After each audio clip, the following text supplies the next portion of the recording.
Hello everyone, welcome back to Into Sports. I'm your host Evan. Today I'm going to go through my full March Madness bracket, my upsets, my sleepers, my Final Four. Now, two things you want to do right now. First, click the subscribe button. I'd appreciate that a lot. And second of all, ESPN Tournament Challenge.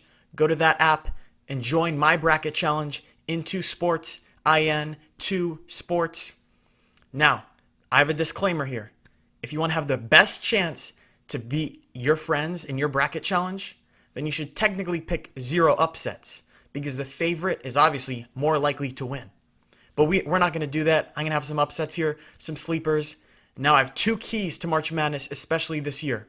Number 1, you want to have veterans, juniors and seniors, because this is a unique bubble-like atmosphere in Indiana due to the pandemic.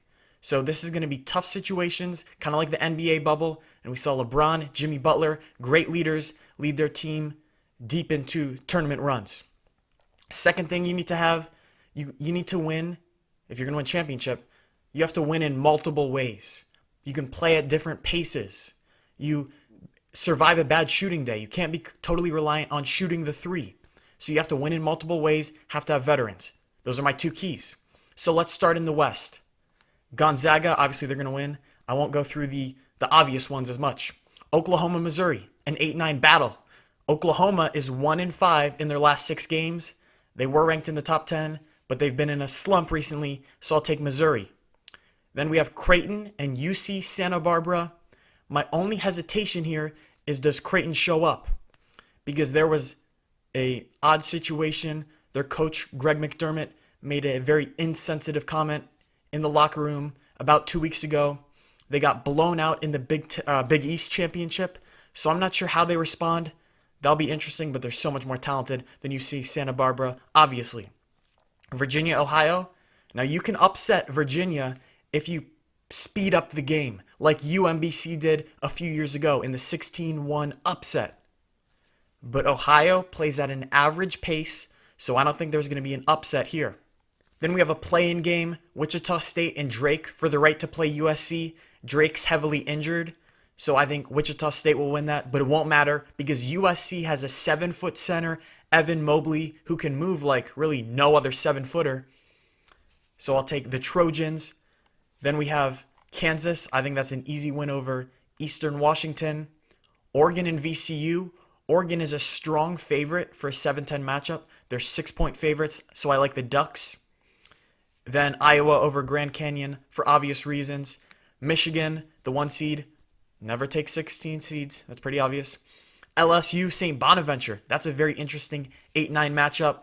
LSU's big 3 with Cam Thomas, Trendon Watford, and Javonte Smart. They can score 70 without breaking a sweat. So I'll take the Tigers here. They're a dangerous team, especially if they can piece it together defensively. Then Colorado, Georgetown. Georgetown is going to be a hot pick with Patrick Ewing, their coach, after winning the Big East tournament. But I'm going to take Colorado because of an experienced veteran point guard, McKinley Wright, because I don't think elite veteran point guards who can control the pace of the game, to me, they're not as likely to get upset.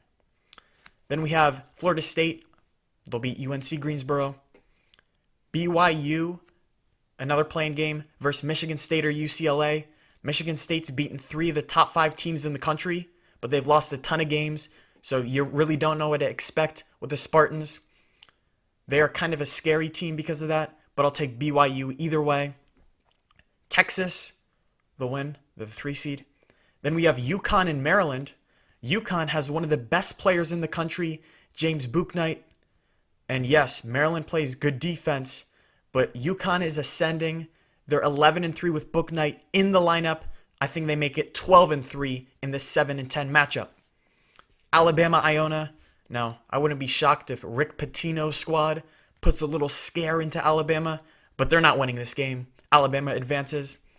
Then we go to the South region. Baylor, obviously they're going to win over the 16 seed Hartford. 8-9 matchup, North Carolina, Wisconsin. This is a matchup of a team that's trending upwards in North Carolina, a team that's trending downwards in Wisconsin. But I'm going to take Wisconsin here because they're a very physical team and they're a veteran team. North Carolina is a very young team. So I'll take Wisconsin because of the experience. Now, Villanova and Winthrop, 5 and 12 matchup. To me, the stars align perfectly for an upset in this game. First of all, Colin Gillespie, Villanova's point guard, is out with a torn MCL. Very unfortunate injury. And Winthrop plays at the third fastest pace of the tournament teams. The way to beat Villanova, just like Virginia, is to speed them up. And especially without their point guard, Colin Gillespie, who controls the pace of the game, controls the tempo, they're going to be able to speed up Villanova, and they're going to win this game. That's a big upset for me. I'm very confident in Winthrop, though. Purdue over North Texas. Texas Tech over Utah State. I think Mac McClung gives enough offense in this game to win. Arkansas over Colgate. Virginia Tech and Florida. That's really a toss-up to me, but I'll go with Virginia Tech, the lower seed. Most people won't be, or not as many people will be picking that. Ohio State over Oral Roberts. That's obvious. In the final region, in the Midwest, I have Illinois beating Drexel, of course. Loyola Chicago versus Georgia Tech. To me, this is a very interesting 8-9 battle, but I think Loyola Chicago is a little underseeded.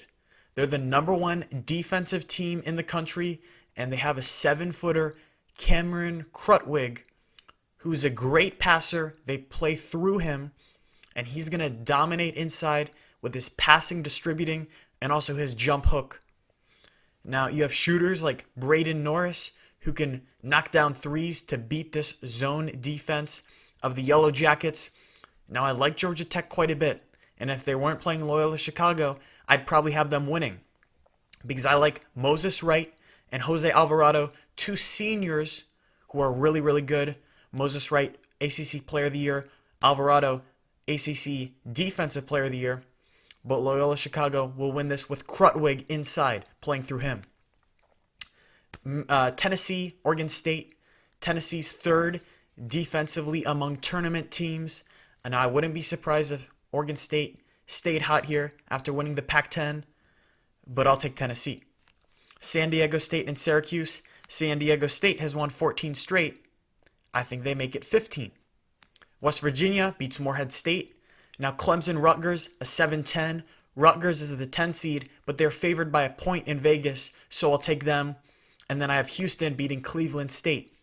Now going into the second round, let's go to the West. I have Gonzaga beating Missouri. That's pretty easy. Creighton beating Virginia. Now, I'm a little unsure Creighton because of the factors I mentioned earlier. But if they do play Virginia, this specific matchup, they'll blow them out of the water completely. Virginia, they have to play at a slow pace. Creighton likes to speed up the pace. They like to get out in transition. I think Marcus Zagorowski, an excellent point guard, is going to feast in transition before Virginia has really time to set up defensively. Creighton will dominate Virginia if this is indeed the matchup. 6 USC, 3 Kansas. There's no way I can pick Kansas right now. Number 1, their best player, in my opinion, their big, David McCormick, has COVID-19, so I doubt he'll be able to play in this game. Second thing, they won't be able to practice most of this week. So that's a major concern because they had to vacate the Big 12 tournament because they had COVID issues. And it wasn't only McCormick, they had another player test positive. Now that player is nameless right now, but if that's Oshai Abaji, Marcus Garrett, or another starter like Christian Brown, to me there's no way they're going to the Sweet 16. So I'll take Evan Mobley and USC. Oregon and Iowa, Luka Garza will be enough by himself in this game to advance the Hawkeyes. Michigan, LSU. I thought about an upset here. LSU, like I mentioned, they can score 100. They can. Now, Michigan, without Isaiah Livers, that's what brings it into question. But even without Livers, who I think is their best player, this is still a really, really good team with Hunter Dickinson and Franz Wagner, younger brother of Mo Wagner, plays for the Wizards. Still a really good team even without Livers, so I think they'll win here. Colorado and Florida State. I really like Florida State. They like to play up-tempo. They are ferocious defensively. They have a lot of length and athleticism. Raekwon Gray is like a mini Zion, like really mini, but kind of is the Zion type build. So I think they beat Colorado. BYU and Texas. Texas has arguably the best guard play in the country with Matt Coleman, Courtney Ramey, and Andrew Jones, who overcame leukemia and is now an excellent player. Incredible story from him. But the guard play will overwhelm BYU here. The Longhorns advance. And James Bouknight will not be enough to take Yukon over Alabama. Alabama advances. In the South, Baylor beats Wisconsin. Baylor gets hot from 3. Winthrop and Purdue. I like Travion Williams to have a big game here. Their low post presence. And watch out for Zach Edey, a 7'4" freshman. I think he could break out this tournament. Texas Tech, Arkansas. This is going to be a clash of styles. Arkansas wants to play quick. Texas Tech wants to slow you down. Generally, I favor the team that wants to play at a quicker pace in that situation.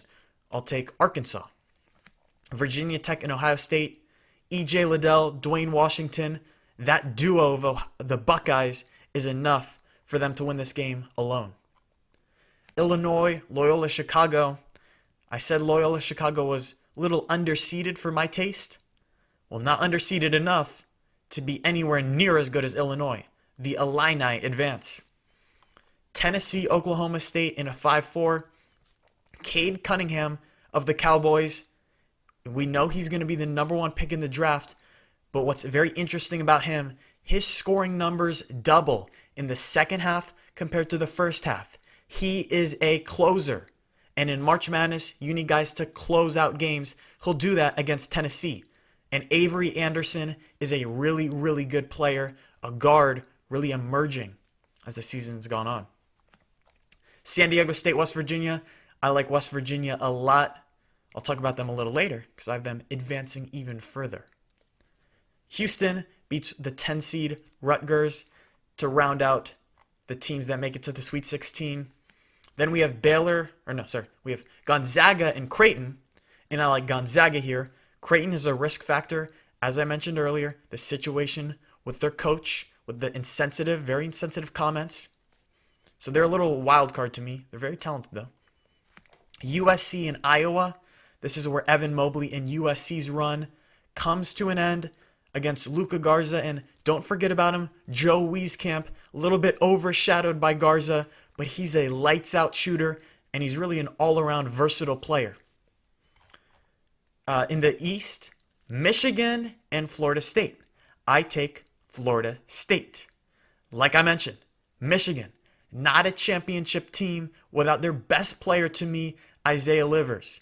Yes, you still have Dickinson. Yes, you still have Wagner. You have some nice transfers with Mike Smith, Shondi Brown.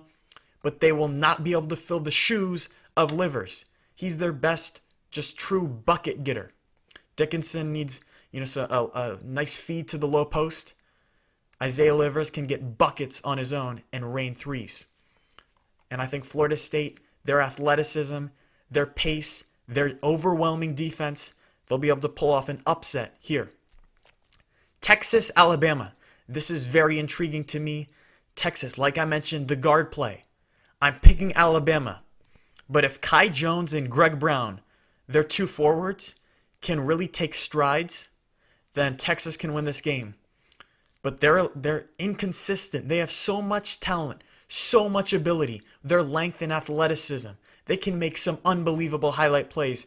They haven't quite pieced it together yet. Watch out for Jericho Sims as well, another talented 5 for Texas.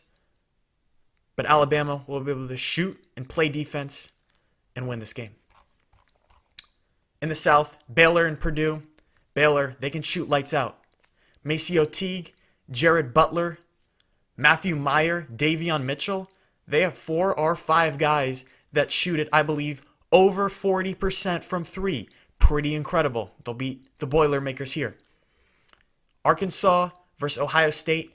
This will be a game with a lot of points, a high pace.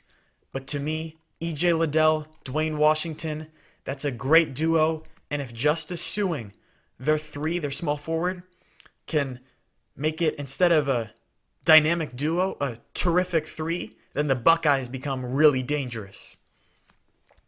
Illinois, Oklahoma State. I thought about an upset here, but ultimately, Illinois, there's no true weakness on this team, and I don't think Oklahoma State has anybody inside that can guard Kofi Cockburn. West Virginia and Houston. I love West Virginia. Deuce McBride at point guard. He's a scorer. He was recruited to play quarterback at Alabama.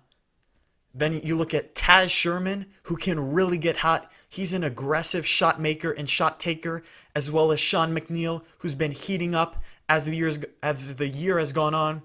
Derek Culver can get you a bucket on the low post in the block. West Virginia, they're not a great defensive team, but offensively, they can light it up. And now we're at 8. So for a trip to the Final Four on the line, Gonzaga and Iowa, we know about Jalen Suggs, who might be the second pick in the draft. But he's Gonzaga's third best player. Drew Timme, Corey Kispert, then Jalen Suggs, in my opinion. They'll be able to beat Iowa. The thing about Gonzaga, the Iowa, who's the 2, Kansas, the 3, Virginia, who's the 4, in their region. They've already blown out this year. I think they can handle Iowa. Now we go to the East, Florida State and Alabama. We know Alabama can shoot the lights out, but also they can drive it. So if they have a bad shooting day, they have guys that can put it on the deck.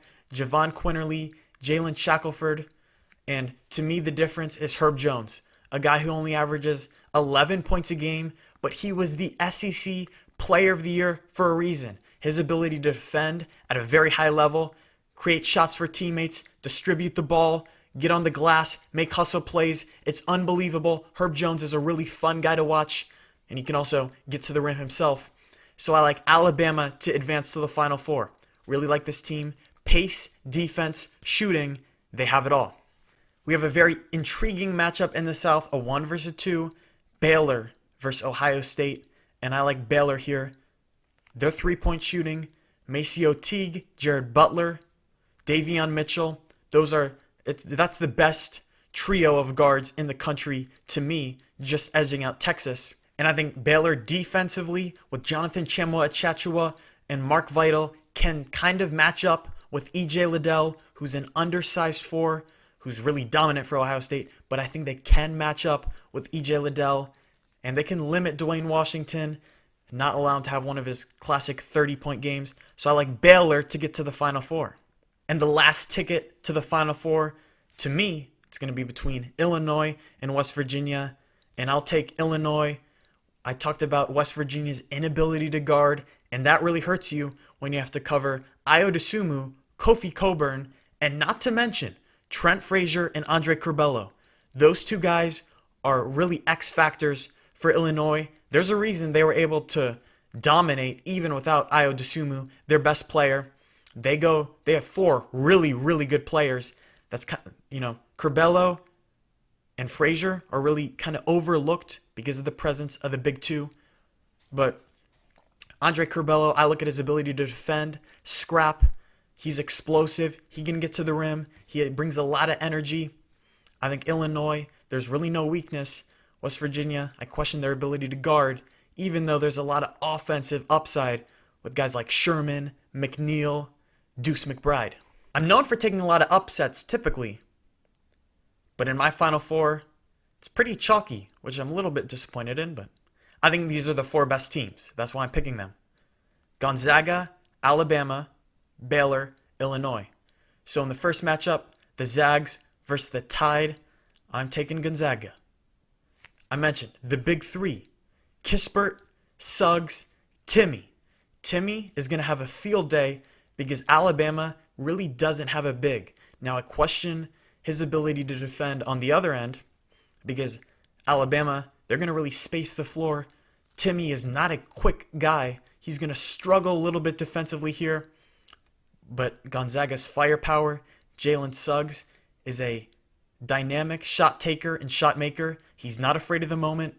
Corey Kispert is arguably the best shooter in the country. So as much as I like Herb Jones in Alabama, I'm going to take Gonzaga to advance to a national championship. Because, by the way, the narrative that Gonzaga hasn't beat anyone, they haven't been tested, that's completely false. They beat Kansas, they beat West Virginia, Iowa, Virginia, they beat BYU, who's pretty good. So, Gonzaga, whenever they've been tested, they've passed that test. And they're the only team that's been to the last 5 Sweet 16s. So no, they don't choke in the March Madness or anything like that. They're a great March Madness team. So on the other side of the things, Baylor and Illinois, to me, that's a really close matchup. Ultimately, I lean Illinois because I don't think Baylor has anyone that can truly match up with Kofi Cockburn down low on the block. He's baby Shaq, 7 foot, 285 pounds. How are you going to contain him? He's an excellent defender, really causes problems, really just blocks out the paint entirely for opposing offenses. Ayo Dosunmu, great closer. And like I mentioned, Andre Curbelo especially and Trent Frazier, those are 2 really, really good players. It's not just 2 guys running the show for Illinois. But ultimately, over the last month, Illinois has been pretty clearly the better team over Baylor. Now, Baylor's great, and this would be a close matchup, but ultimately I lean Illinois. But for the national championship, Gonzaga and Illinois, this is really close, but I'm saying Gonzaga finishes an undefeated season. They haven't lost all year. They've passed every test. You have veterans all over the place. Timmy, Kispert, Andrew Nemhard, their point. Illinois, they're a very, very good team. And truthfully, Drew Timme has no chance of guarding Kofi Cockburn down low on the block. So that's a bit of a mismatch. But ultimately, Gonzaga has been the best team all year. So I'm picking them to win this game. Thank you so much for listening. I know, a pretty chalky bracket. Not how I normally like to go. But I picked the 4 best teams in the Final Four. 3 1 seeds, and then Alabama replacing Michigan. If you did enjoy, please click that subscribe button. I'd appreciate that a lot. And join my bracket challenge on ESPN Tournament Challenge into sports.